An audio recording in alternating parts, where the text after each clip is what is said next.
என்னடி ஞான பெண்ணே, உண்மை சொல்லடி ஞான பெண்ணே. நடந்தால் 2 அடி, இருந்தால் 4 அடி. நடந்தால் 2 அடி, இருந்தால் 4 அடி. படுத்தால் 6 அடி போதும்.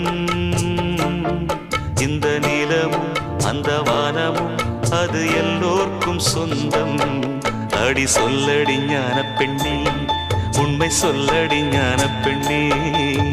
சொல்லடி ஞான பெண்ணே, உண்மை சொல்லடி ஞான பெண்ணே.